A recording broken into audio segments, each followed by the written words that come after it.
হাতে গোনা মাত্র 5 মিনিটে বাংলাদেশের জনপ্রিয় শনপাপড়ি মিষ্টি আজকে আপনাদেরকে ফাঁকিবাজি পদ্ধতিতে বানিয়ে দেখাবো। যে কেউ এই রেসিপি বানিয়ে নিতে পারবে, বানানো এতটাই সহজ, বাসার সবচেয়ে ছোট সদস্য যারা আছে তারাও এটা বানিয়ে নিতে পারবে। আর বেশি ইনগ্রিডিয়েন্টস একদমই লাগে না, হাতে গোনা মাত্র 3টা মতো ইনগ্রিডিয়েন্টস এখানে আমি ব্যবহার করেছি বলতে পারেন। মুচমুচে একই সাথে সফট এই শনপাপড়ি মিষ্টিগুলো বানাতে প্রথমেই আমার লাগছে সেমাই। এখানে প্রায় 200 গ্রাম মতো সেমাই আছে, তবে আমি প্যাকেটের সবটুকু সেমাই ব্যবহার করছি না, আমি এখান থেকে হাফের একটু বেশি নিয়েছি। আপনারা যদি প্যাকেটের সম্পূর্ণ সেমাই দিয়ে এই রেসিপিটা বানিয়ে নিতে চান সেক্ষেত্রে উপকরণগুলোর পরিমাণ ডাবল করে দিতে হবে। এখন এই সেমাইগুলো হাত দিয়ে আমি একটু ভেঙে নিয়েছি আর এই সেমাইগুলো নিয়ে নিয়েছি ব্লেন্ডার জারে। এখন আমি সুন্দর করে এটা ব্লেন্ড করে নিব।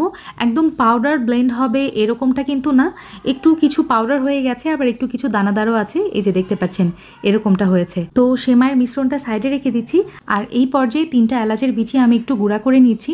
আর এই স্টেপটা ফলো করলে যেটা হয়, শনপাপড়িতে খুবই ফ্রেশ একটা স্মেল পাবেন এলাচের। এখন একটা প্যানের মধ্যে দিয়ে দিচ্ছি 1 টেবিল চামচ কুকিং অয়েল, তার সাথে 2 টেবিল চামচ ঘি। ঘিটা একটু মেল্ট হয়ে আসলে আমি এখানে এই যে গুঁড়া করে রাখা সেমাইটুকু দিয়ে দিলাম।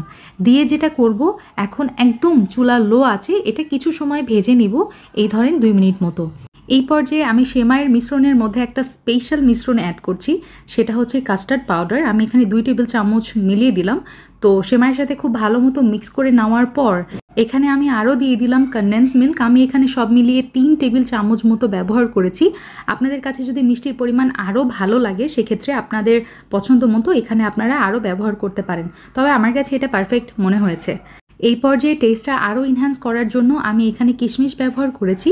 তো কিশমিশ দেওয়ার পর খুব ভালো মতো সব কিছু একত্রে আবারও মিক্স করে নিব। And last but not the least, ওই যে এলাচের গুঁড়া যেটা আমি বানিয়ে রেখেছিলাম সেখান থেকে 1 চা চামচ আমি এখানে দিয়ে দিলাম। তো দিয়ে আবারও খুব ভালো মতো সব কিছু মিক্স করে নিব। আর শুরু থেকে শেষ পর্যন্ত চুলার জালটা কিন্তু আমার মিডিয়াম হিটে, লো টু মিডিয়াম হিটে ছিল। তো হয়ে গেছে, চুলা থেকে নামিয়ে নিয়েছি।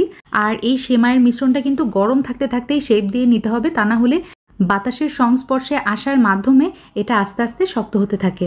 তো যাই হোক, দেখতেই পাচ্ছেন আমি কিভাবে এটা শেপ দিয়ে নিচ্ছি।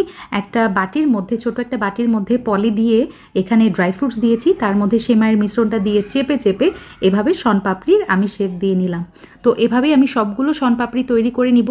মাশাল্লাহ করে আমার শনপাপড়ির চেহারাগুলো দেখতে পাচ্ছেন কত সুন্দর হয়েছে।